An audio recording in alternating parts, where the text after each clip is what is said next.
Hello everyone, আমরা class 11-এর Ryan মার্টিনের model number 4 করছিলাম, তার এমসিকিউগুলো সলভ করে ফেলেছি। আজকে আমরা 2 নম্বরের কোয়েশ্চেনগুলো দেখব। একটা ভাই আমাকে অনেকদিন ধরে কমেন্ট করছে এই কোয়েশ্চেনগুলো করে দেওয়ার জন্য, তার প্রবলেম হচ্ছে। তো আজকে আমি সেগুলোই ডিটেইলে আলোচনা করব, সমস্ত কনসেপ্ট আমি এখানে বলবো। তো চাপ নেই, পুরো ভিডিওটা দেখো, প্রত্যেকটা জিনিস তোমরা বুঝতে পারবে। হ্যাঁ, দেখো ফার্স্ট যে কোশ্চেনটা সেটা কি বলছে, দেখাও যে শ্রেণী সমবায়ের তুল্য রোধ মানে equivalent resistance in series combination. Okay, বলছে সমান্তরাল সমবায়ের তুল্য রোধ অপেক্ষা বেশি হয়, মানে বড় হবে। মানে সিরিজকে যদি আমি আর এস দিয়ে রিপ্রেজেন্ট করি, আর সমান্তরাল সমবায় সেটাকে যদি আমি আর পি দিয়ে রিপ্রেজেন্ট করি, মানে ইকুইভ্যালেন্ট রেজিস্ট্যান্স, এটা অবশ্যই আর এস গ্রেটার দেন আর পি হবে। এটা আমাকে একটুখানি দেখাতে হবে। দেখো একদম জটিল কিছু না, শুধুমাত্র তোমাকে সিরিজ কম্বিনেশনের জন্য যে ইকুইভ্যালেন্ট রেজিস্ট্যান্স হয় তার ফর্মুলা জানতে হবে, আর প্যারালাল কম্বিনেশনের জন্য যে ইকুইভ্যালেন্ট রেজিস্ট্যান্স হয় তার ফর্মুলা তোমাকে জানতে হবে। এই দুটো যদি তুমি জানো তাহলে সেখান থেকে তুমি অ্যানালিসিস করতে পারবে। দেখো আমরা সবাই জানি সাধারণত, সো কোশ্চেন নাম্বার 1, আমরা যদি সিরিজ কম্বিনেশনের কথা যদি বলি, প্রথমে সিরিজ কম্বিনেশন। ওকে, সিরিজ কম্বিনেশন তার জন্য কেমন হয় আমরা সবাই ছবিটা দেখেছি নিশ্চয়ই। কেমন হয় দেখতে, এরকম একটা রেজিস্ট্যান্স, এরকম রেজিস্ট্যান্স পরস্পর কিন্তু কানেক্টেড থাকে, তাই তো? আমি এখানে 3টে নিলাম, বা 2টে নিয়েও কাজ করতে পারি, কোনো অসুবিধা নেই। তাহলে এই রেজিস্ট্যান্সটার মানে এই রেজিস্টার তার রেজিস্ট্যান্স হচ্ছে তোমার R1, এই রেজিস্টারটার রেজিস্ট্যান্স R2, এটা ধরলে আমি R3। এটাকে বলি আমরা কি, সিরিজ কম্বিনেশন। এটাকে বলি আমরা তার সিরিজ কম্বিনেশন। সিরিজ কম্বিনেশনের একটা ডেফিনেশন রয়েছে, কি হয়, এই প্রত্যেকটা রেজিস্ট্যান্সের মধ্য দিয়ে, মানে এই রেজিস্ট্যান্সের থ্রু দিয়ে কি সেম অ্যামাউন্টের কারেন্ট পাস করবে। ওকে, সেম অ্যামাউন্টের কি কারেন্ট পাস করবে। এবং এই যে রেজিস্ট্যান্সগুলো রয়েছে, প্রত্যেকটা রেজিস্ট্যান্সের অ্যাক্রসে ভোল্টেজ ড্রপ ডিফারেন্ট হবে। আমি যদি নাম দিই এটাকে এ পয়েন্ট, এটাকে যদি বি পয়েন্ট, এটাকে যদি সি পয়েন্ট, আর এটা ডি পয়েন্ট বলি, তাহলে ভিএ আর যে ভিবি, মানে ধরো এই পয়েন্টের পোটেনশিয়াল ভিএ আর এই পয়েন্টের পোটেনশিয়াল ভিবি, তাহলে R1 মানে R1 যে রেজিস্ট্যান্সটা রয়েছে তার অ্যাক্রসে ভোল্টেজ ড্রপ হবে কত, ভিএ মাইনাস ভিবি, এইটা হবে। R2 অ্যাক্রসে ভিবি মাইনাস ভিসি, R3 অ্যাক্রসে ভিসি মাইনাস ভিডি। মানে কি প্রত্যেকটা রেজিস্ট্যান্সের অ্যাক্রসে ডিফারেন্ট পোটেনশিয়াল ড্রপ পড়বে, বাট সেম কারেন্ট পাস করবে। তখন সেই কম্বিনেশনকে বলবো আমরা কি, সিরিজ কম্বিনেশন। এর ক্ষেত্রে যে ইকুইভ্যালেন্ট রেজিস্ট্যান্স আমরা পাই, সেটাকে আমি আর এস দিয়ে রিপ্রেজেন্ট করছি। সেটা একদম সিম্পল, যেটা হয় R1 plus R2 plus dot dot dot, মানে 3টে রয়েছে, মানে R3 এরকম বলতে পারো তুমি। হ্যাঁ, আমি 2টো নিয়েই ক্যালকুলেশন করে দেখো, বা 3টে নিয়েও করতে পারো, কোনো অসুবিধা নেই। আচ্ছা, আমি কি করে আসছে এটা সেটা দেখালাম না, এটা তো আমরা নিশ্চয়ই জানো।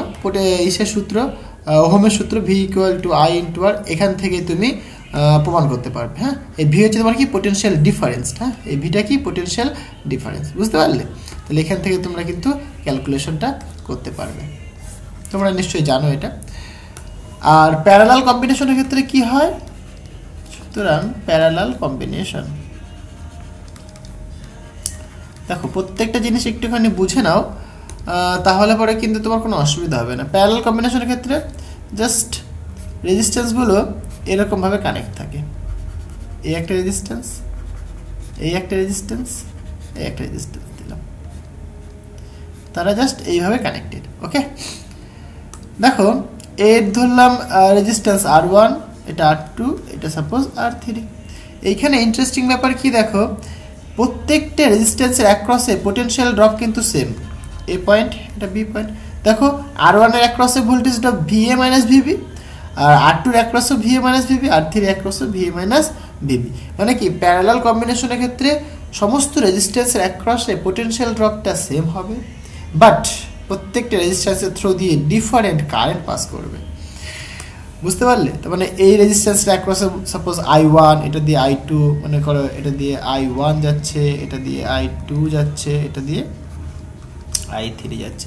এখান থেকে তুমি যদি ওহমের সূত্র লাগিয়ে ক্যালকুলেশন করো, তাহলে তুমি যে ইকুইভ্যালেন্ট রেজিস্ট্যান্সটা পাবে, সাপোজ সেটাকে আমি আরপি দিয়ে রিপ্রেজেন্ট করছি, তার যে ফর্মুলা হয় 1 by equivalent resistance, that is equal to 1 over R1 plus 1 over R2 plus 1 over R3। Okay, আমি এখানে দুটো রেজিস্ট্যান্স নিয়ে কাজ করে দেখাবো, তাহলে বেশি সুবিধা হবে বুঝতে। ধরো ইকুইভ্যালেন্ট রেজিস্ট্যান্স আমি নিচ্ছি সিরিজের ক্ষেত্রে RS, that is equal two কি R1 প্লাস R2, এটা ধরলাম। সিমিলারলি 1/RP মানে প্যারালাল কম্বিনেশন ক্ষেত্রে সেটা কি হবে 1/R1 প্লাস 1/R2। আগে একটা এক্সাম্পল দিয়ে তোমাকে বোঝাই। Suppose if R1 equal to যদি ধরো 2 ওহম আর R2 ইকুয়াল টু ধরো সাপোজ 3 ওহম, তাহলে তুমি দেখো তোমাকে যদি বলে যে সিরিজ কম্বিনেশনের ক্ষেত্রে ইকুইভ্যালেন্ট রেজিস্ট্যান্স ক্যালকুলেট করো, তুমি বলবে ভাই 2 + 3 সিম্পল 5 ওহম। কিন্তু যদি বলে প্যারালাল কম্বিনেশনের ক্ষেত্রে বের করে দেখাও, তুমি বলবে 1/RP ইকুয়াল টু 1/R1 মানে 1/2 লিখবে প্লাস 1/R2 মানে তুমি 3 লিখবে। এটাকে যদি তুমি ক্যালকুলেশন করো এদিকে 6 আসবে, এদিকে 3 প্লাস 2। ওকে, তাহলে এখান থেকে তুমি আরপির ভ্যালু ক্যালকুলেট করতে পারো, ইনভার্স করে দাও, সুতরাং 6/5 আসছে। তাহলে দেখো এই যে ভ্যালুটা তুমি পাচ্ছ 6/5, এর মান কিন্তু মানে 6/5 মানে কি 5 দিয়ে ভাগ করছো মানে 1 পয়েন্ট সামথিং কিছু একটা আসবে, তাই তো 1 পয়েন্ট সামথিং কিছু একটা আসবে এত ওহম। তাহলে এর ভ্যালুটা কিন্তু অবশ্যই এই 5-এর থেকে কম। তার মানে কি সিরিজ কম্বিনেশনের ক্ষেত্রে যে তুমি ইকুইভ্যালেন্ট রেজিস্ট্যান্সটা পেলে তার ভ্যালু কিন্তু প্যারালাল কম্বিনেশনের ইকুইভ্যালেন্ট রেজিস্ট্যান্সের থেকে কিন্তু অনেক বেশি, বুঝতে পারলে? তাহলে এইভাবে তুমি বলতে পারো সুতরাং RS is greater than RP। ওকে, এইবার এটা তো আমি একটা এক্সাম্পল দিয়ে বোঝালাম, আমি জাস্ট সিম্পল এখান থেকে মানে অ্যানালিসিস করে বলতে পারি। আমি এখান থেকে RP ইকুয়াল টু বলবো কত, দেখো R1 R2 divided by R1 plus R2, তাই তো? ভালো করে যদি তুমি এটা অবজার্ভ করো তাহলে তুমি বুঝতে পারবে। দেখো এখানে যখন আমি সিরিজ কম্বিনেশনের কথা বলছিলাম তখন কি জাস্ট সিম্পল আমরা অ্যাড করছিলাম, রেজিস্ট্যান্সগুলোকে জাস্ট সিম্পল আমরা অ্যাড করে দিয়েছিলাম, যোগ। এখানে কিন্তু কোনো ভাগ বুক কিছু করছি না, যোগ হচ্ছে, যা রেজিস্ট্যান্স আসবে সেগুলো যোগ হবে। আর এইখানে দেখো কি হচ্ছে, দুটোর ক্ষেত্রে দুটো যদি রেজিস্ট্যান্স নেই আমরা তার ফলে কি হচ্ছে দেখো গুণ করে বাই আবার কি যোগ করছি আমরা, মানে গুণ করছি ডিভাইডেড বাই যোগ। তাহলে কি কিছুর গুণ ফল তাকে আবার কিছু দিয়ে মানে যোগ ফল দিয়ে ভাগ করছো, তাহলে কি রাশিটা তো নিজে থেকেই কম হয়ে যাবে, তাই না? কিছুতে যখন তুমি ভাগ করছো, ভাগ করার ফলে কি এটা তো যোগ, মানে একটা বড় রাশি দিয়ে তুমি ভাগ করছো, ভালো করে বোঝো কথাটা। আবার একটা বড় একটা রাশি দিয়ে তুমি ভাগ করছো, তাহলে একটা বড় রাশি দিয়ে যদি তুমি ভাগ করো তার ভ্যালুটা কি অনেকটা ছোট হয়ে যাবে না? এই বড় রাশি দিয়ে ভাগ করার দরুনে কিন্তু এই আরপির ভ্যালুটা কিন্তু ছোট হয়ে গেল।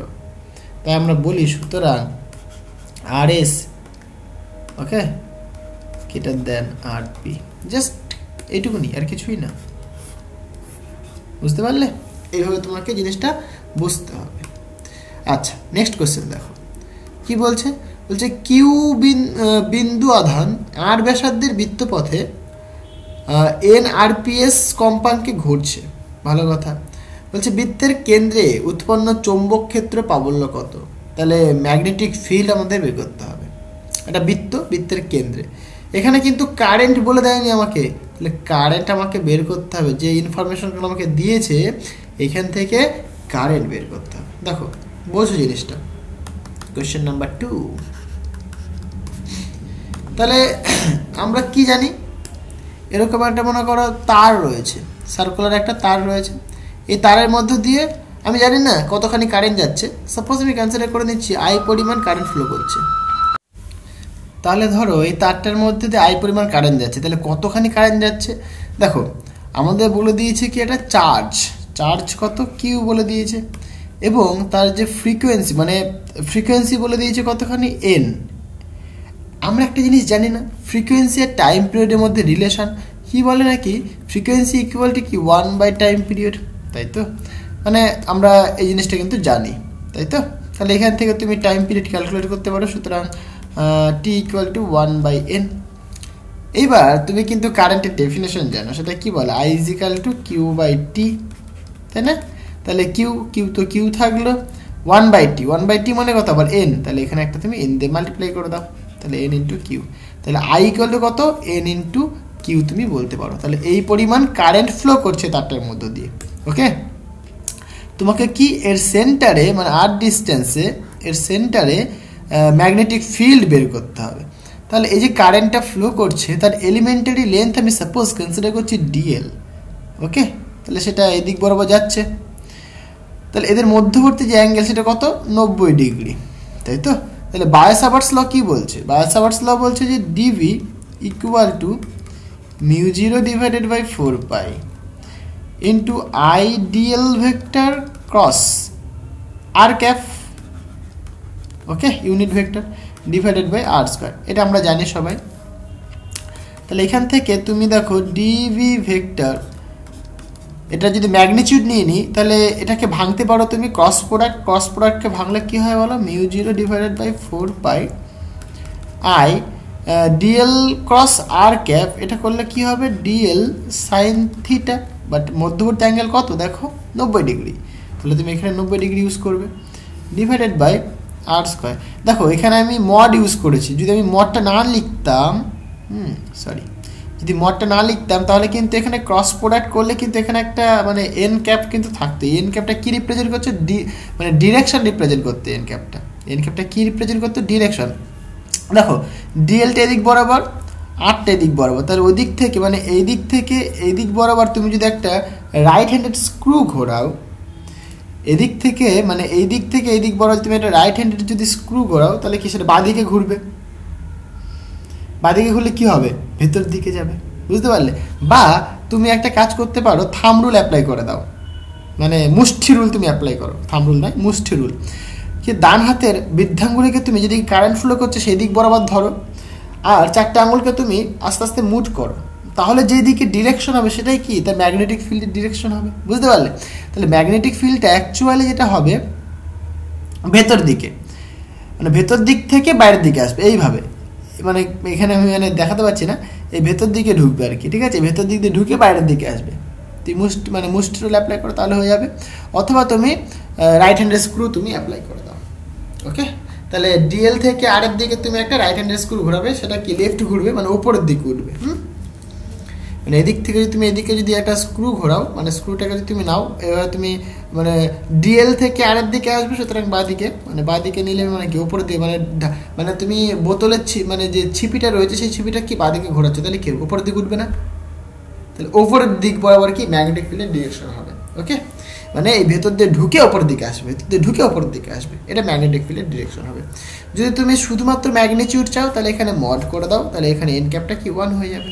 ওকে, আচ্ছা এবার দেখো এই যে সাইন 90 ডিগ্রি, সাইন 90 ডিগ্রি মান কত হয় বলো, সাইন 90 ডিগ্রি 1 হয়, সুতরাং এটা অ্যাজ ইট ইজ লিখবে এখানে I dl divided by R square. Okay, তোমার দরকার কি টোটাল ম্যাগনেটিক ফিল্ড, সুতরাং টোটাল ম্যাগনেটিক ফিল্ড তাহলে বি, তাহলে কী করবে তুমি ইন্টিগ্রেট করবে, তাহলে বি এর ভ্যালু তুমি জানো, সুতরাং μ0 divided by 4 pi I into dl divided by R square. Okay, এখান থেকে দেখো তুমি কি করতে পারো, এখানে μ0 by 4 pi I R square এগুলো কি কনস্ট্যান্ট, বাইরে নিয়ে চলে আসো, এখানে এখানে আর স্কোয়ার। ওকে, তাহলে ইন্টিগ্রেশন শুধুমাত্র কি ডিএল এর উপর হবে, টোটাল যে ডিএলটা মানে ডিএলটা যোগ করতে করতে কি তুমি পুরোটা পাবে না, তাহলে কি এই পুরো যে সার্কামফারেন্স বা পরিধিটাই কি এই ইন্টিগ্রেশন অফ ডিএল। ওকে, তাহলে তুমি এখানে বলতে পারো যে B equal to μ0 I divided by 4 pi R square into 2 pi into R. তাহলে এখানে দেখো 2 পাই ক্যান্সেল হবে, এখানে একটা 2 থাকবে, এখানে একটা আর এখানে একটা আর কাটবে, তাহলে আলটিমেট এখানে থাকবে পড়ে B equal to μ0 into I divided by 2 into R. Okay, এবার দেখো আয়ের মান তুমি জানো, তাহলে আয়ের মান তুমি এখানে পুট করে দাও, সুতরাং বি ইকুয়াল টু μ0 আই মানে কত এন ইন্টু কিউ তুমি ক্যালকুলেট করেছো আগে, সুতরাং 2 ইন্টু আর, এটাই কি তোমার আনসার হবে। একদম মানে ইজি জিনিস, তোমাকে শুধুমাত্র একটু বুঝতে হবে। হ্যাঁ, তাহলে এইটা তোমাকে একটুখানি ভালো করে বুঝতে হবে, তাহলে তুমি প্রবলেমটা করতে পারবে। আশা করি জিনিসটা বোঝাতে পারলাম। ওকে, নেক্সট কোশ্চেনটা কি বলছে, এটা অথবার কোশ্চেন, বলছে একটি প্রবাহযুক্ত কুণ্ডলী চৌম্বক দ্বিমেরুর ন্যায় আচরণ করে। ঠিক, কথাটা ভুল বলেনি, জিনিসটা একটু বুঝে নাও। অর দেখো আমরা সবাই ফ্যারাডে এবং লেঞ্জেস ল আমরা পড়েছি, সেখানে কি দেখেছিলাম যে একটা সার্কুলার যদি লুপ থাকে এবং তার সামনে যদি একটা ম্যাগনেট নিয়ে আসা হয়, এটা সাপোজ নর্থ পোল, এটা সাপোজ সাউথ পোল, এবার এইটাকে যদি মুভ করানো হয় তাহলে কি এই যে মানে লুপটার মধ্যে দিয়ে কি ম্যাগনেটিক ফ্লাক্স লিঙ্ক করবে, পাস করবে ম্যাগনেটিক ফ্লাক্স, তাই তো? এবং ম্যাগনেটিক ফ্লাক্সটা কি হবে, টাইমের রেসপেক্টে চেঞ্জ করবে, যত মানে ম্যাগনেটিক ফ্লাক্সটা টাইমের রেসপেক্টে চেঞ্জ করার দরুন এই তারটার মধ্যে দিয়ে কি এটা কারেন্ট ফ্লো করবে। মানে এই যে লুপটার ভেতর দিয়ে ম্যাগনেটিক ফ্লাক্স চেঞ্জ করার দরুন তার মধ্যে দিয়ে একটা কারেন্ট ফ্লো করবে। মানে ইলেকট্রোমোটিভ ফোর্স যেটা সেটা কি E equal to d phi d t, এটা তোমার ফ্যারাডের ল। এবার ইন্টারেস্টিং ব্যাপার কি, তোমরা দেখবে এখানে একটা নেগেটিভ সাইন ইউজ করা হয়। এই নেগেটিভ সাইনটা আসে লেঞ্জেস ল থেকে।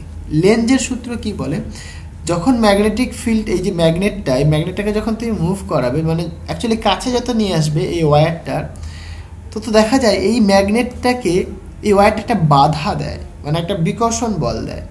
এই বিকর্ষণ বলের জন্য এখানে একটা নেগেটিভ সাইন আসে। এর বিকর্ষণ বলটা কেন দেয়, কিভাবে হয় একটুখানি বুঝে নাও বাবা। দেখো এই তারটার মধ্যে যখন কারেন্ট ফ্লো করে, আমরা একটু আগে দেখলাম কোনো তারের মধ্যে দিয়ে কারেন্ট ফ্লো করলে কি তার চারপাশে একটা ম্যাগনেটিক ফিল্ড প্রডিউস করে। তাহলে তারটার মধ্যে যখন কারেন্ট ফ্লো করে তখন কি তারটার চারিপাশে একটা ম্যাগনেটিক ফিল্ড প্রডিউস হয়। তাহলে এইখানে একটা ম্যাগনেটিক ফিল্ড প্রডিউসড হয়। ম্যাগনেটিক ফিল্ড প্রডিউসড হওয়া মানে কি এক সাইডে নর্থ থাকবে, এক সাইডে কি সাউথ থাকবে। তাহলে এই যে তারটাকে আমরা ছোট ছোট ছোট ছোট কি ম্যাগনেটের একটা মানে একটা ম্যাগনেট হিসেবে আমরা কিন্তু কনসিডার করতে পারি, আমরা বুঝতে পারলে। তাহলে এবার ইন্টারেস্টিং ব্যাপার কি, যখন এই যে বড় ম্যাগনেটটা এটা যখন আস্তে আস্তে এর কাছে আসবে, দেখো এখানে কিন্তু একটা ম্যাগনেট তৈরি হয়ে গেছে এই কারেন্ট ফ্লো করার দরুন, তাই না? তাহলে কি এইখানে নর্থ পোল আর এখানে নর্থ পোল পরস্পরকে কি বিকর্ষণ করে, মানে একটা বাধা দেয়, বুঝতে পারলে? তার মানে কি ইন্টারেস্টিং ব্যাপার হচ্ছে, দেখো এই ব্যাটা সৃষ্টি হয়েছে কিসের জন্যে, এইটার জন্যে, মানে যার জন্য সৃষ্টি হলো তাকেই বাধা দিচ্ছে। মানে এ সৃষ্টি হয়েছে এর জন্যে, একেই বাধা দিচ্ছে। এরকম হয় না, অনেক ফ্যামিলিতে দেখবে মা বাবা সন্তানকে বড় করলো, কিন্তু সন্তান বড় হয়ে মা বাবাকে ধাক্কা মেরে ঘর থেকে বের করে দিল, তাই না? এখানেও তাই হচ্ছে। তাহলে এইখানে কি হচ্ছে দেখো, এই যে এখানে তারটার মধ্যে যে কারেন্ট ফ্লো করছে, কারেন্টটা ফ্লো করছে কিসের জন্য, এই যে ম্যাগনেটটা তার মুভমেন্টের জন্য, মানে এই ম্যাগনেটটার জন্য কারেন্ট ফ্লো করার জন্য সেখানে ম্যাগনেটিক ফিল্ড প্রডিউস হয়েছে। এই যে ম্যাগনেটিক ফিল্ডটা এ কী করছে, এই যে নিজে যার জন্য সৃষ্টি হলো তাকে কি আবার বাধা দিচ্ছে, মানে নিজের সৃষ্টির কারণকে বাধা দেয়। তার জন্যই কি এখানে একটা নেগেটিভ সাইন চলে আসে, বুঝতে পারলে কথাটা? এইভাবেই কিন্তু এখানে একটা ম্যাগনেটিক ফিল্ড প্রডিউস হয়। জাস্ট এটা একটা এক্সাম্পল দিয়ে বোঝালাম যাতে তোমাদের বুঝতে সুবিধা হয়। মানে কোনো তারের মধ্যে দিয়ে কারেন্ট ফ্লো করলে তার চারপাশে একটা ম্যাগনেটিক ফিল্ড প্রডিউস হয়, সেটা আমরা সবাই জানি। এটা একটা খুব সুন্দর একটা এক্সাম্পল যেটা ফ্যারাডে এবং লেঞ্জেস দেখিয়েছিলেন। খুবই একটা ইন্টারেস্টিং ফর্মুলা এসেছিলো, সেটা হচ্ছে তোমার এইটা। ওকে, এখান থেকে কিন্তু নানাবিধ প্রবলেম কিন্তু দেওয়া হয়ে থাকে, খুব খুব ইম্পর্টেন্ট। আচ্ছা, আশা করি জিনিসটা বোঝাতে পারলাম।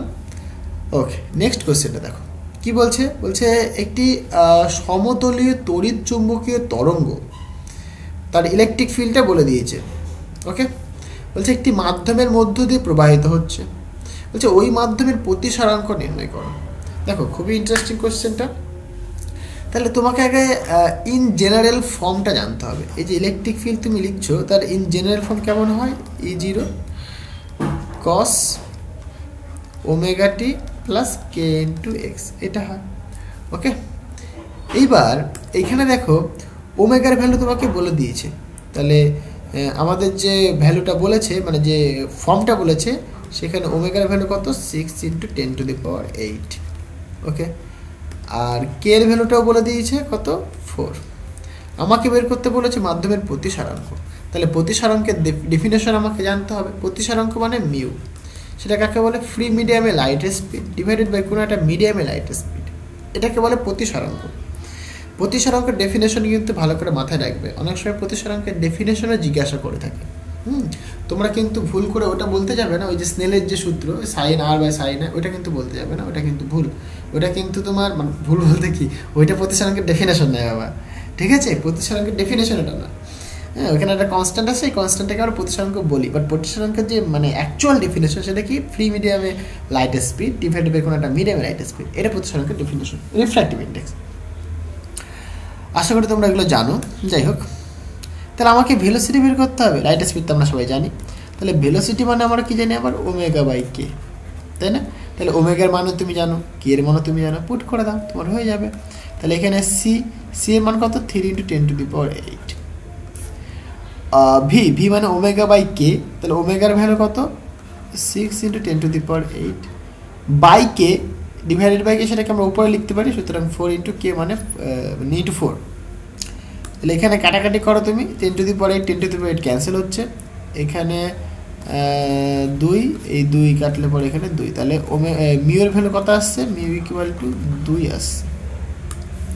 তাহলে রিফ্র্যাক্টিভ ইন্ডেক্সের যে ভ্যালুটা সেটা কিন্তু 2, অনেকটাই বেশি। ওকে, তাহলে এইভাবে তোমাকে ক্যালকুলেট করতে হবে। এখান থেকে তোমাকে যদি বলে যে ওয়েভলেন্থ বের করো, দেখো অনেক কিছু তোমাকে জানতে হবে। হ্যাঁ, তাহলে এখান থেকে আমরা কি জানি যে lambda is equal to 2π/k, sorry 2π/k হয়। তাহলে এখান থেকে কে এর ভ্যালু জানলে তুমি ল্যামডার ভ্যালু বের করতে পারবে, বুঝতে পারলে? ওকে, তোমাকে যদি বলে ফেজ ভেলোসিটি বের করো, এটাই তোমার কি, ধর ফেজ ভেলোসিটি ω/k। ক্লিয়ার হয়েছে? আচ্ছা, নেক্সট কোয়েশ্চেনটা দেখো, খুবই ইম্পর্টেন্ট একটা কোয়েশ্চেন। বলছে 25 মেগাহার্জ কম্পাঙ্কের একটি তড়িৎ চুম্বকীয় তরঙ্গ শূন্য মাধ্যমে, এইটা খুব ইম্পর্টেন্ট কথা, শূন্য মাধ্যমে এক্স অক্ষ বরাবর গমন করছে। তড়িৎ চুম্বকীয় তরঙ্গ মানেই লাইট, সিম্পল কথাই বলতে লাইট। ওকে, শূন্য মাধ্যমে যাচ্ছে মানে ভ্যাকিউম, ফ্রি মিডিয়ামে যাচ্ছে, ফ্রি মিডিয়াম মানে লাইট, মানে তার স্পিড কত হবে, সি হবে, যেটা আমরা জানি universal speed 10⁸ metre per second, 3 × 10⁸ metre per second. Clear হয়েছে? এক্স অক্ষ বরাবর যাচ্ছে। ওকে, বলছে কোনো একটি সময়ে একটি বিন্দুতে তড়িৎ ক্ষেত্রের মান বলে দিয়েছে, এটা জেড অ্যাক্সিস মানে জে ক্যাপ মানে কি, ওয়াই অ্যাক্সিস বরাবর ইলেকট্রিক ফিল্ডের ভ্যালু বলে দিয়েছে। বলছে ওই বিন্দুতে ওই তরঙ্গে চৌম্বক ক্ষেত্রের মান নির্ণয় করো, মান এবং অভিমুখ দেখাও। দেখো আমরা সবাই জানি কি ইলেকট্রোম্যাগনেটিক ওয়েভের ক্ষেত্রে কি হয়, ইলেকট্রিক ফিল্ড, ম্যাগনেটিক ফিল্ড এবং ইলেকট্রোম্যাগনেটিক ওয়েভের যে ডিরেকশন বা প্রোপাগেশন ভেক্টর, তারা পরস্পর কি পারপেন্ডিকুলার থাকে, পরস্পর অর্থগোনাল হয়। এইরকম এই জিনিসগুলো তোমরা কিন্তু জানো নিশ্চয়ই। এই ছবিটাও খুব ইম্পর্টেন্ট। আমরা যদি দেখায় এরকমভাবে, ধরো সাপোজ কনসিডার করো এটা যে কোনো একভাবে ধরো, এদের অনুসারে যদি ধরি আমি, ধরো এটা এক্স অ্যাক্সিস, ঠিক আছে, এক্স থেকে ওয়াই করি ওয়াই, এটা জেড অ্যাক্সিস। ওকে, আমি কিভাবে ছবিটা আঁকলাম এখানে, মানে অ্যাক্সিসটা কীভাবে লিখলাম, আমি এইভাবে লিখলাম। দেখো এক্স থেকে ওয়াইয়ের দিকে যদি তুমি রাইট হ্যান্ডের স্ক্রু ঘোরাও, তাহলে তুমি জেড অ্যাক্সিসটা পাবে। সবসময় এইভাবে কিন্তু কোঅর্ডিনেটগুলো আঁকার চেষ্টা করবে, বিশেষ করে এই প্রবলেমগুলো করার ক্ষেত্রে। মানে তোমাকে যদি বলে এই যে ইলেকট্রোম্যাগনেটিক ওয়েভের যে ছবিটা সেটা আঁকতে বলে, তখন কিন্তু অবশ্যই, নাহলে কিন্তু ভুল হয়ে যাবে। হ্যাঁ, কারণ এক্স আর ওয়াইয়ের যদি তুমি ক্রস প্রোডাক্ট করো, তবে তুমি কি জেড পাবে। ক্লিয়ার হয়েছে? যাই হোক, কোনো অসুবিধা নেই। এইবার ঘটনাটা কি হচ্ছে, ইলেকট্রোম্যাগনেটিক ওয়েভটা প্রোপাগেট করছে এদিক বরাবর, এটা তার কি প্রোপাগেশন ভেক্টর, এদিক বরাবর ইলেকট্রোম্যাগনেটিক ওয়েভটা ফ্লো করছে, মুভ করছে, মানে লাইটটা এদিক বরাবর যাচ্ছে, সিম্পল কথা। ঘটনাটা কি হয়, বলছে ইলেকট্রিক ফিল্ড ওয়াই অ্যাক্সিস বরাবর রয়েছে, তাহলে ইলেকট্রিক ফিল্ডের কম্পোনেন্টটা এইভাবে অসিলেট করবে। এইভাবে আমি একটু ছবিকে দেখিয়ে দিচ্ছি, তোমাদের কনসেপ্টটা ক্লিয়ার করে দিচ্ছি। মানে ইলেকট্রিক ফিল্ডটা এদিক বরাবর কি ইলেকট্রিক ফিল্ড কাজ করছে, জেড অ্যাক্সিস বরাবর, জে ক্যাপ। হ্যাঁ, মানে এটা, অথবা তুমি কি লিখতে পারো, or you can write J cap. Clear হয়েছে? মানে ওয়াই অ্যাক্সিস বরাবর ইলেকট্রিক ফিল্ডটা অসিলেট করছে। আর যে ম্যাগনেটিক ফিল্ডটা সেটা কি, সেটা জেড অ্যাক্সিস বরাবরই হবে, সেটা আমি দেখাবো, আমি প্রবলেম করে দেখাবো, প্রবলেমটা সলভ করে দেখাবো। ওকে, তাহলে একটু ছবিটা যদি ভালো করে এঁকে দেখায়, তাহলে এরকম লিখবো আমি। তাহলে এই দিক বরাবর ইলেকট্রিক ফিল্ডটা অসিলেট করছে,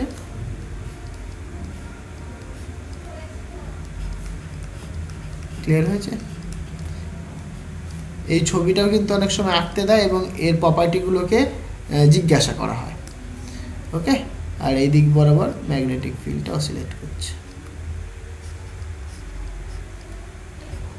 ওকে, আশা করি তোমরা জানো জিনিসগুলো। তাহলে এইভাবে কিন্তু হয়, মানে ঘটনাটা কি হয়, ইলেকট্রিক ফিল্ড এদিক বরাবর ম্যাগনেটিক ফিল্ডটা, ইলেকট্রিক ফিল্ড, ম্যাগনেটিক ফিল্ড এবং প্রোপাগেশন ভেক্টর পরস্পরে কি পারপেন্ডিকুলার থাকে এবং তারা কিন্তু সবসময় সেম ফেজে থাকে, এদের মধ্যে ফেজ ডিফারেন্স কিন্তু 0, সবসময় তারা সেম ফেজে থাকবে। ওকে, আচ্ছা, এই লাইটে এই যে ইলেকট্রোম্যাগনেটিক ওয়েভটা যে ফ্রি মিডিয়ামে যদি মুভ করে তার যে স্পিড হয় সেটা কি লাইটের স্পিড হয়। ওকে, এবার আমাদের যে প্রবলেমটা বলেছে সেটা কি বলেছে, ম্যাগনেটিক ফিল্ড বের করতে হবে, ইলেকট্রিক ফিল্ড বলে দিয়েছে, প্রোপাগেশন ভেক্টরও বলে দিয়েছে। একটা ফর্মুলা একটু মনে রাখবে তোমরা, সেটা কি হয়, এগুলো ক্যালকুলেশন করা হয়, অনার্সে ক্যালকুলেশন করানো হয়, এগুলো তোমাদের হয়তো নেই। সো ম্যাগনেটিক ফিল্ডটা তুমি এইভাবে ক্যালকুলেট করবে যে 1/c K cap unit vector cross electric field. যদি তোমাকে ইলেকট্রিক ফিল্ড বলে দেয় তাহলে তুমি ম্যাগনেটিক ফিল্ড বের করতে পারবে। আরেকটা ফর্মুলা আছে, সেটা তোমার ইলেকট্রিক ফিল্ড বের করার ফর্মুলা, সেটা কি হয়, -c কে ক্যাপ ম্যাগনেটিক ফিল্ড। এখানে কি ম্যাগনেটিক ফিল্ড বলে দিলে তুমি ইলেকট্রিক ফিল্ড বের করতে পারবে। এই যে ফর্মুলা দুটো লিখলাম, এই ফর্মুলা থেকে তুমি ম্যাগনিটিউডও বের করতে পারবে, ডিরেকশনও বের করতে পারবে। ওকে, তোমরা ইউজ করতে পারো, কোনো অসুবিধা নেই।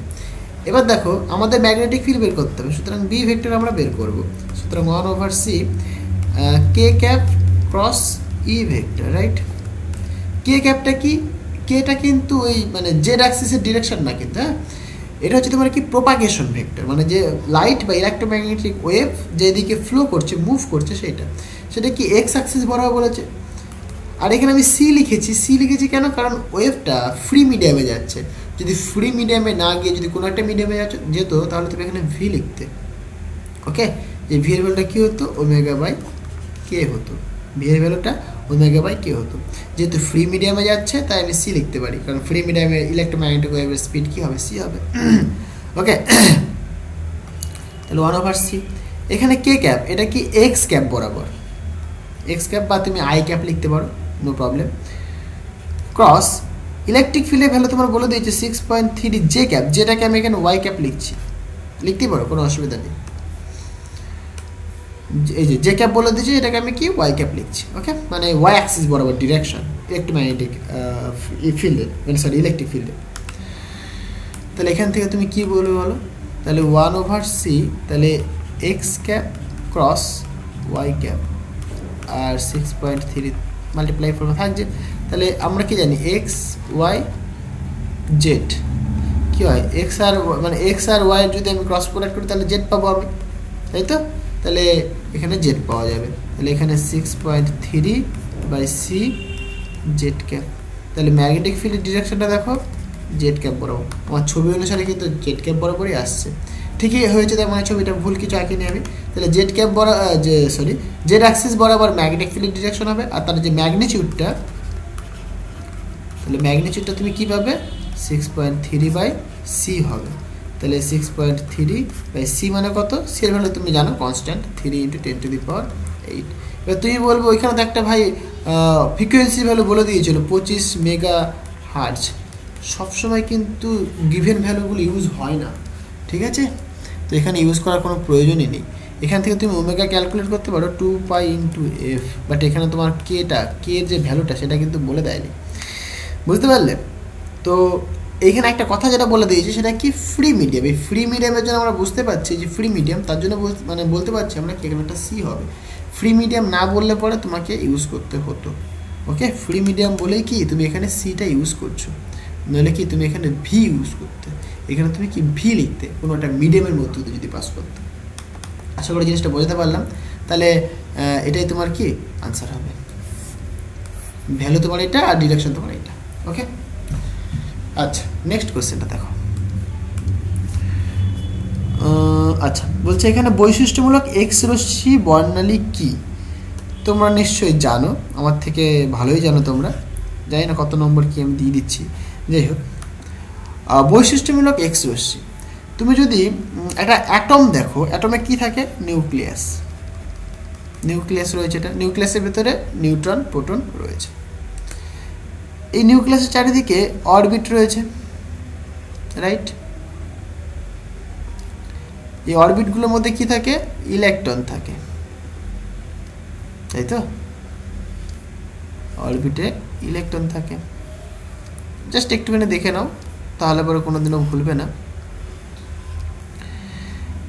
আচ্ছা, এইটুকুনিতেই হয়ে যাবে, বোঝাতে পারবো, অসুবিধা নেই।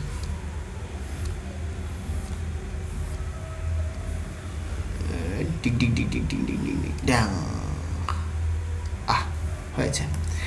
এবার ধরো এখানে ইলেকট্রন রয়েছে, এইখানে ইলেকট্রন রয়েছে। এবার কোন সেলে কি ইলেকট্রন থাকে, কতগুলো করে থাকে, এগুলো তোমরা নিশ্চয়ই সবই জানো। এটাকে বলে আমরা K shell, K L M N O P Q, এভাবে যায়। কে মানে হচ্ছে তোমার n equal to 1, মানে আমি যদি এখানে লিখি n equal to 1 means K shell, n equal to 2 means L cell, n equal to 3 means M cell, n equal to 4 means N cell. ওকে, এই যে n equal to 1 মানে কোয়ান্টাম নাম্বার যখন 1 হয় তখন সেটাকে বলে কি, তার গ্রাউন্ড স্টেট, অ্যাটমের গ্রাউন্ড স্টেট। এটা ফার্স্ট এক্সাইটেড স্টেট, এটা সেকেন্ড এক্সাইটেড স্টেট, এটা কি থার্ড এক্সাইটেড স্টেট। সেগুলোকে K shell, L shell, M shell, N shell এইভাবে নাম দেওয়া হয়েছে। বুঝলাম, কোনো অসুবিধা নেই। এবার এইখানগুলোতেও ইলেকট্রন রয়েছে। ওকে, আর এখানেও ইলেকট্রন রয়েছে। আমি জাস্ট একটা এক্সাম্পল দিয়ে বোঝাচ্ছি আমি।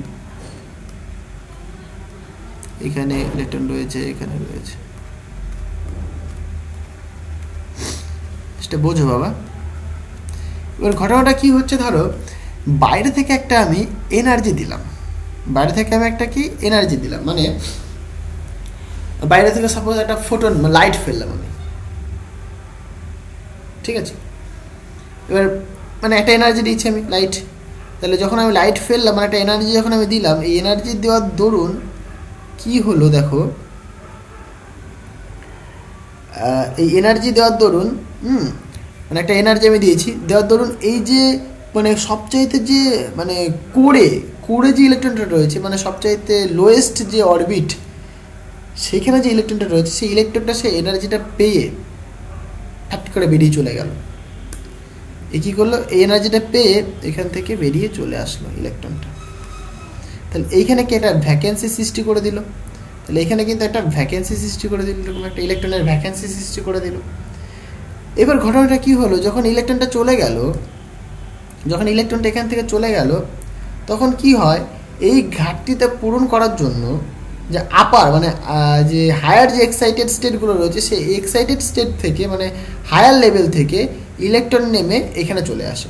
তাহলে ধরো এই এল সেল থেকে একটা ইলেকট্রন নেমে, মানে এই ইলেকট্রনটাই মনে করো নেমে এইখানে চলে আসলো, তাহলে সে এই ঘাটতিটা পূরণ করলো এখানটায়, এখানে ভ্যাকেন্সি হয়ে গেল। তাহলে যখনই সে হায়ার স্টেট থেকে যখনই ইলেকট্রন লোয়ার স্টেটে যখন নেমে আসলো, তখনই কি সেখানে একটা ইলেকট্রোম্যাগনেটিক রেডিয়েশন ইমিট করলো। এই যে রেডিয়েশনটা ইমিট করে এটাই কিন্তু আমাদের এক্স রে। এর যে ফ্রিকোয়েন্সি বা এর যে ওয়েভলেন্থ সেটা কি এক্স রের মধ্যে পড়ে, বুঝতে পারলে। এখানে যেহেতু দেখো এল সেল থেকে মানে এখানে এল সেল থেকে কে সেলে নেমে চলে এসছে, এর জন্য মানে এই যে স্পেসিফিক তুমি একটা পিক পাবে, তুমি মানে স্পেসিফিক তুমি ওয়েভলেন্থ তুমি পাবে। কারণ কি কে সেল থেকে সরি এল সেল থেকে কে সেলে নেমে এসছে, তার জন্য একটা তুমি স্পেসিফিক ওয়েভলেন্থ পাবে। এই যে স্পেসিফিক কথাটা বলছি আমি, এর জন্য এটাকে নাম দিয়েছি আমরা ক্যারেক্টারিস্টিক। এই যে এক্স রেটা, তাই এক্স রেটাকে বলবো আমরা কি ক্যারেক্টারিস্টিক এক্স রে। তারপরে হতে পারে এরকম যে এখানে ইলেকট্রনটা আসলো, সেটা কি এম সেল থেকে এখানে চলে আসতে পারে, এন সেল থেকে আসতে পারে, আপার সেল থেকেও আসতে পারে, আরও মানে তার উপরের সেল থেকেও আসতে পারে, বুঝতে পারলে। আবার এরকমও ঘটবে যে এল সেলে তো ফাঁকা হয়ে গেছে আবার, তাহলে কি আবার এম থেকে এলে নামবে, এন থেকে এলে নামবে। তাহলে এইভাবে কিন্তু আমরা মানে ইয়ে পাবো, যখন নামবে তখন কি আমরা রেডিয়েশন পাবো, আমরা সেই রেডিয়েশনগুলো কি এক্স রে। এই এক্স রেগুলো কি বলে থাকি আমরা কি ক্যারেক্টারিস্টিক এক্স রে, বুঝতে পারলে কথাটা। ক্যারেক্টারিস্টিক কেন বলছি, কারণ স্পেসিফিক তুমি ওয়েভলেন্থ পাচ্ছ, তুমি কিছু ক্যারেক্টারিস্টিক্স ওয়েভলেন্থ পাচ্ছ। তুমি যদি গ্রাফ দেখো কোনো একটা বডির ক্ষেত্রে, যদি তুমি দেখো মলি বডির নাম তুমি যদি নাও, মলি বডি নাম মানে যে অ্যাটমটা, সেই অ্যাটমটা কি মলি বডি নামে অ্যাটম দিলে তুমি, তার ক্ষেত্রে এরকম তুমি পিক পাও, এরকম তুমি পিক পাও। তাহলে এই যে পিকগুলো, এই পিকগুলো কি বলে থাকি আমরা কি ক্যারেক্টারিস্টিক এক্স রে, বুঝতে পারলে। এইভাবে জিনিসগুলো কিন্তু আমরা দেখে থাকি। হ্যাঁ, আচ্ছা, আশা করি জিনিসটা বোঝাতে পারলাম। ওকে, নেক্সট কোশ্চেনটা কি বলছে? বলছে পরমাণু নিউক্লিয়াসে ইলেকট্রন না থাকলেও বিটা কণা নিঃসরণ হয় কীভাবে? দেখো, বিটা রশ্মি খুব ইন্টারেস্টিং কোশ্চেন, এটা বোধহয় অর ছিল, যাই হোক। বিটা রশ্মি অ্যাকচুয়ালি যে বিটা রশ্মি 3 ধরনের হয়। একটা বিটা মাইনাস ডিকে, 1 নম্বর। Second beta plus decay. 3 নম্বর বিটা ক্যাপচার। এই 3টে হতে পারে বিটা ডিকে, এই 3 ধরনের হয়। Beta minus decay, beta minus decay means electron decay, beta minus decay means electron emission বা ইলেকট্রন ডিকে বলতে পারো তুমি। আর বিটা প্লাস ডিকে মানে পজিট্রন ডিকে। ওকে, এই জিনিস বিটা ক্যাপচার কি, এগুলো হয়তো তোমাদের নেই বিটা ক্যাপচারটা। আচ্ছা, যাই হোক।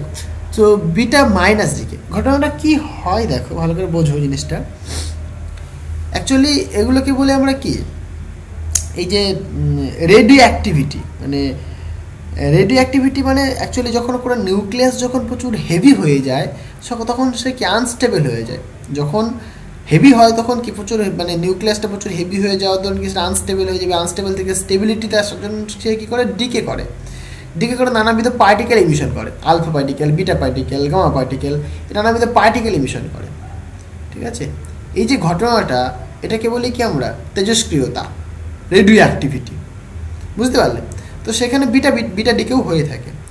সো আলফা ডিকে হয়, বিটা ডিকে হয়, গামা ডিকে হয়। সো বিটা ডিকেতে কী ঘটনাটা ঘটে দেখো, একটুখানি বুঝে নাও। ধরো একটা নিউক্লিয়াস রয়েছে, নিউক্লিয়াসের ভেতরে কি রয়েছে, প্রোটন রয়েছে প্লাস নিউট্রন রয়েছে, প্রোটন রয়েছে, নিউট্রন রয়েছে, তাই তো? প্রোটন নিউট্রন রয়েছে নিউক্লিয়াসটার ভেতরে। এইবার ভেতরে এরকম কিছু হতে পারে যে প্রোটন কি করলো, যে প্রোটনটা রয়েছে সেই প্রোটনটা নিউট্রনে কনভার্ট হয়ে গেল। প্রোটনটা কি হলো, নিউট্রনে কনভার্ট হয়ে গেল। এটা হতে পারে, মানে প্রোটন নিউট্রনে কনভার্ট হয়ে গেল। ওকে, এর প্রোটন মানে কি? প্রোটন মানে একটা পজিটিভ চার্জ, ভালো করে বোঝো কথাটা। প্রোটন মানে একটা পজিটিভ চার্জ রয়েছে, তাই তো? বাট নিউট্রন মানে নিউট্রাল, তার কোনো চার্জ নাই, তার কোনো চার্জ নেই, পুরো নিউট্রাল। এটা যদি আমি 1 করি, এটা আমার 0 হবে, বাট মাস নাম্বার আছে, মানে 1, তাই তো? তাহলে পরে প্রোটন কি করলো, এই যে নিউক্লিয়াসের মধ্যে ঘটনাটা হলো কি, এই প্রোটনটা নিউট্রনে কনভার্ট হয়ে গেল। যদি প্রোটন যদি নিউট্রনে কনভার্ট হয় তাহলে কি ঘটনা ঘটবে একটুখানি ভালো করে ভাবো। হ্যাঁ, একটুখানি আমি অন্যরকমভাবে জিনিসটা বোঝানোর চেষ্টা করছি। প্রোটন মানে দেখো পজিটিভ চার্জ, নিউট্রন মানে নিউট্রাল। নিউট্রালকে তুমি এইভাবে ভাবতে পারো, নিউট্রাল মানে কি, পজিটিভ আর নেগেটিভের কম্বিনেশন ফর্মে যদি থাকে সেটাকে তুমি নিউট্রাল বলতে পারো। কিন্তু এটা কিন্তু মানে জাস্ট বোঝার জন্য বলছি আমি, ঠিক আছে? এই যে কথাটা আমি যে বললাম না, নিউট্রন হচ্ছে তোমার পজিটিভ, মানে প্রোটন আর ইলেকট্রনের কম্বিনেশন ফর্মে রয়েছে, এই কথাটা কিন্তু ভুল। নিউট্রন মানে এটা কিন্তু নয়, ইলেকট্রন আর প্রোটনের কম্বিনেশন ফর্ম, এটা কিন্তু নয়। আমি জাস্ট তোমাকে বোঝানোর জন্য বলছি। হ্যাঁ, তাহলে নিউট্রন মানে তুমি ভাবতে পারো সেখানে কি পজিটিভ এবং নেগেটিভ চার্জ দুটোই রয়েছে। ক্লিয়ার হয়েছে? এবার একটা প্রোটন যদি একটা এই নিউট্রালে উৎপন্ন হতে হয় তাহলে কি হতে হয়, প্রোটনের সাথে যদি আমি একটা ইলেকট্রনকে যুক্ত করে দিই, মানে নেগেটিভ চার্জকে যদি যুক্ত করে দিই আমি, তাহলে কি সেটা পুরো নিউট্রাল হয়ে যাবে। তাহলে এইখানে নেগেটিভ চার্জ যুক্ত করার মানে কি, আমি বলতে পারি যে এর ভেতর থেকে একটা পজিট্রন বেরিয়ে চলে যাওয়া। কথাটা বোঝাতে পারছি আমি? মানে এইখানে একটা নেগেটিভ চার্জ আমি ঢুকানোর অর্থ হচ্ছে গিয়ে, ধরো এই যে প্রোটনের সাথে আমি একটা নেগেটিভ চার্জ ঢুকিয়ে দেবো, তাহলে কি সেটা নিউট্রন হয়ে যাবে, নিউট্রাল হয়ে যাবে। তাহলে আমি বাইরে থেকে একটা যেন নেগেটিভ চার্জ নিয়ে আসছি, এখান থেকে একটা নেগেটিভ চার্জ নিয়ে আসছি, তার মানে কি আমি বলতে পারি এখান থেকে একটা নেগেটিভ চার্জ, পজিটিভ চার্জ এখানে চলে আসছে। মানে যেখানে নেগেটিভ চার্জ ছিল সেখান থেকে যদি আমি নেগেটিভ চার্জ সরিয়ে, তাহলে কি সেখানে নেগেটিভ চার্জে একটা ভ্যাকেন্সি সৃষ্টি হয়ে গেল। ভ্যাকেন্সি মানে সেখানে একটা পজিটিভ চার্জ তুমি বলতে পারো। জিনিসটা কি বোঝাতে পারছি আমি? তাহলে তুমি এখানে বলতে পারো যে কি এই প্রোটনটা যখন নিউট্রনে কনভার্ট হবে, তার মানে কি প্রোটনটাকে যদি তুমি একটা নেগেটিভ চার্জ ঢোকাও, মানে এর ভেতরে একটা নেগেটিভ চার্জ তুমি যদি যুক্ত করো, এখানে প্লাস ইলেকট্রন যদি যুক্ত করো তুমি, তাহলে কি বলবে তুমি? বলতে পারো যে না, আমি প্লাস ইলেকট্রন যুক্ত করা তার মানে হচ্ছে কি যেন একটা পজিট্রন বেরিয়ে যাওয়া, তাহলে এখানে তুমি একটা পজিট্রন বের করে দেবে। এটা মানে কি beta plus decay, beta plus particle, positive particle. Okay, similarly একই ঘটনা তুমি এরকম বলতে পারো, যদি এটা নিউট্রন যদি প্রোটনে কনভার্ট হয়ে যায় তাহলে কি হবে? নিউট্রন মানে তো 0 চার্জ, প্রোটন মানে তো 1 চার্জ, তাই না? তাহলে একটা নিউট্রন যদি প্রোটনে কনভার্ট হয়, তার মানে কি নিউট্রন তুমি ভাবতে পারো, নিউট্রন তো ভাই নিউট্রাল, এবং নিউট্রনের ভেতরে প্রোটন আর ইলেকট্রন যেন একসাথে রয়েছে, তাহলে নিউট্রন থেকে যদি প্রোটনে কনভার্ট হয়, মানে নিউট্রন যদি ভেঙে গেলে পরে কি একটা প্রোটন একটা ইলেকট্রন উৎপন্ন করে দেবে, একটা ইলেকট্রন উৎপন্ন করে দেবে, মানে মাইনাস চার্জ। এখানে তুমি -1 করে দাও, বুঝতে পারলে? এটাকে যদি আর ভালো করে দেখতে হয় তাহলে এখানে তুমি +1 করে দাও। ক্লিয়ার হয়েছে? তাহলে আমরা এটাকে এরকমভাবেই লিখে থাকি, যে কোনো একভাবে লেখো, কোনো অসুবিধা নেই। তাহলে এটা ইলেকট্রন, ইলেকট্রন অথবা তুমি বলতে পারো এটাকে beta minus decay, beta minus particle. তাহলে যখন একটা নিউট্রন প্রোটনে কনভার্ট হয় তখন কি একটা ইলেকট্রন বেরিয়ে চলে আসে, এর জন্য ইলেকট্রন ইমিশন হয় নিউক্লিয়াস থেকে। ইলেকট্রন নেই, তাও ইলেকট্রন ইমিশন হয় বিটা ডিকের জন্য, আর পজিট্রন ডিকে হয়, ঠিক আছে? আর বিটা ক্যাপচার মানে কি, ধরো যে অরবিট রয়েছে, অরবিট অনেক সময় কী করে, অরবিট থেকে একটা ইলেকট্রনকে ফুক করে নিয়ে নেয়, নিয়ে প্রোটনটা কি নিউট্রনের সাথে, মানে প্রোটনটা নিউট্রনে কনভার্ট হয়ে যায়, একটা ইলেকট্রন অরবিট থেকে নিয়ে প্রোটন আর ইলেকট্রনটা কম্বাইন হয়ে একটা নিউট্রন উৎপন্ন করে, সেখানে একটা এনার্জি রিলিজ হয় আর কি, ঠিক আছে? আমি সেটা লিখছি না। আরেকটা কথা এখানে বলে রাখি, এই যে দুটো আমি লিখলাম, রিয়াকশন লিখলাম, এই দুটো রিয়াকশন কিন্তু ইনকমপ্লিট, কারণ এখানে তুমি যদি দেখো মোমেন্টামটা কনজার্ভ নেই। এখানে মোমেন্টাম কনজারভেশনের জন্য এখানে আরেকটা পার্টিকেল ইমিশন হয়, সেটাকে বলে আমরা নিউট্রিনো পার্টিকেল। ওকে, এইটা কি করে বুঝবো এখানে নিউট্রিনো আসবে না অ্যান্টি নিউট্রিনো আসবে, সেটা আমরা লেপটন কনজারভেশন ল থেকে আমরা দেখি, সেগুলো তোমাদের নেই। জাস্ট আমি মানে কী হবে সেটা দেখার জন্য জাস্ট লেপটন কনজারভেশন লিখে আমি করে নিচ্ছি। আমি এটা 0 হবে, এটা লেপটন নাম্বার 0, লেপটন নাম্বার 0।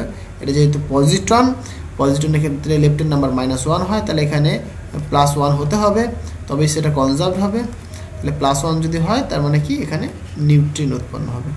আর এর ক্ষেত্রে ইলেকট্রন নাম্বার 0, এর ক্ষেত্রে লেপটন নাম্বার 0, আর এর ক্ষেত্রে লেপটন নাম্বার +1 হয়, তাহলে এখানে -1 হতে হবে, তাহলে -1 হতে গেলে অ্যান্টি নিউট্রিন, মানে তোমার এটা ফর্মুলা হবে একদম। টোটাল যদি ফর্মুলা তুমি লেখো তাহলে তুমি, মানে রিয়াকশন যদি লেখো তাহলে এইটা, এখানে একটা নিউট্রিন উৎপন্ন হয়, এটা অ্যান্টি নিউট্রিন মানে নির্গত হয় আর কি, ঠিক আছে? যাই হোক, সেগুলো নেই এখানে। লেপটন নাম্বার নিয়ে আমি আর কিছু বলছি না, তাহলে লেকচারটা অনেক বড় হয়ে যাবে। ওকে, আচ্ছা, নেক্সট কোয়েশ্চেনটা কী বলছে, মডেম কি? দেখো, মডেম খুব একটা ইন্টারেস্টিং জিনিস। এই যে মডিউলেটর, ডিমডিউলেটর, এগুলোই হচ্ছে তোমার মডেম। মানে মডেমের কাজ হচ্ছে তোমার, ধরো এই যে আমি কথা বলছি, কথাটা কি হচ্ছে বলো তো? ল্যাপটপ ক্যাপচার করছে, মানে এই যে অ্যানালগ সিগন্যাল দিচ্ছে আমি, ল্যাপটপ ক্যাপচার করলো, মানে একটা ইলেকট্রনিক্স ডিভাইস যে ক্যাপচার করলো আমার কথাটা, সেটা কি করবে, সেটাকে ডিজিটাল সিগন্যালে কনভার্ট করবে, আমি যখন জিনিসটা একবার চালাবো তখন কি করবে, তখন আবার সেই ডিজিটাল সিগন্যালটাকে আবার অ্যানালগ সিগন্যালে কনভার্ট করে আমাকে আবার শোনাবে, বা তুমি যখন ইউটিউবে যখন দেখবে তখন তুমি কি সেভাবে শুনতে পাবে। তাহলে এই যে কনভার্সনগুলো হচ্ছে, that is call modem. Modem একটা ইলেকট্রনিক্স ডিভাইস, মানে একটা ডিভাইস, যে ডিভাইসটা কি করে, মডিউলেটর এবং মানে মডিউলেশন করে এবং ডিমডিউলেশন করে। মডিউলেশন মানে কি? মডিউলেশন মানে ধরো যে আমি কথা বললাম, মানে একটা ডিজিটাল সিগন্যাল, একটা কম্পিউটারের থেকে একটা ডিজিটাল সিগন্যাল নিল, কম্পিউটার থেকে একটা ডিজিটাল সিগন্যাল নিল, সেটাকে অ্যানালগ সিগন্যালে কনভার্ট করলো, কনভার্টস ইনটু মানে অ্যানালগ সিগন্যাল, এটাকে বলা হচ্ছে তোমার মডিউলেশন করা। আর ডিমডিউলেট করা মানে কি, মানে তোমার অ্যানালগ সিগন্যাল থেকে ডিজিটাল সিগন্যালে কনভার্ট করে দেওয়া। মানে একদম যদি এক্সাম্পলি যদি আমি বলতে চাই তাহলে এরকম বলতে পারো তুমি, ধরো মডিউলেট করা মানে ধরো আমি একটা কথা বললাম, এই কথাটা মনে করো কোনো একটা জায়গাতে পাঠাতে হবে, মানে ট্রান্সফার করতে হবে আর কি। তাহলে আমি যখন কথা বলছি সেই কথাটা অ্যানালগ সিগন্যাল, অ্যানালগ সিগন্যালটা কী হচ্ছে ডিজিটাল সিগন্যালে কনভার্ট হচ্ছে, ওই ডিভাইসটা ডিজিটাল সিগন্যালে কনভার্ট করে দিল, দিয়ে একটা মানে ক্যারিয়ার সে ক্যারি করতে করতে নিয়ে যাবে সিগন্যালটাকে আমার। তারপরে সেখানে গিয়ে একটা ট্রান্সমিটার থাকবে, যেটা মানে ইয়ে থাকবে আর কি, রিসিভার থাকবে, সে রিসিভার রিসিভ করবে, রিসিভ করে সে কী করবে আবার সে ডিজিটাল সিগন্যালটাকে আবার অ্যানালগ সিগন্যালে কনভার্ট করে দেবে, মানে এটাকে ডিমডিউলেট করে দিল। আবার প্রথমে মডিউলেট হলো, দিয়ে ডিমডিউলেট হলো। এই ঘটনাটাকে বলা হচ্ছে মডেম, যে করে তাকে বলে মডেম। ঠিক আছে, মডেম একটা ডিভাইস যে এই কাজগুলো করে থাকে। এটি কীভাবে ব্যবহৃত হয়? সবভাবে ব্যবহৃত হয়। যেরকম ধরো তোমার আমাদের বাড়িতে যে নেটওয়ার্ক ইন্টারনেট কাজ করছে, আমরা সেই ইন্টারনেটে এই মডেম ইউজ করা হয়। তারপরে টেলিভিশনে, মোবাইল ফোনে, কম্পিউটারে, সমস্ত জায়গাতে কিন্তু এই মডেম ব্যবহার করা হয়ে থাকে। ক্লিয়ার হয়েছে? তো এই প্রবলেমগুলো ভাইটার অসুবিধা ছিল, আমি সবগুলো করে দিলাম। তো যদি বুঝতে পারো অবশ্যই আমাকে কমেন্ট করে জানিও, আর না বুঝতে পারলেও আমাকে জানিও। আর ভিডিওটা যদি ভালো লাগে তবে অবশ্যই একটা লাইক করে দিও, আর তোমার বন্ধুদের সাথে শেয়ার করো, অনেক অনেক বেশি করে শেয়ার করো। আর চ্যানেলে নতুন হয়ে থাকলে চ্যানেলটিকে সাবস্ক্রাইব করে দিও। তো দেখা হচ্ছে নেক্সট ভিডিওতে। So thank you.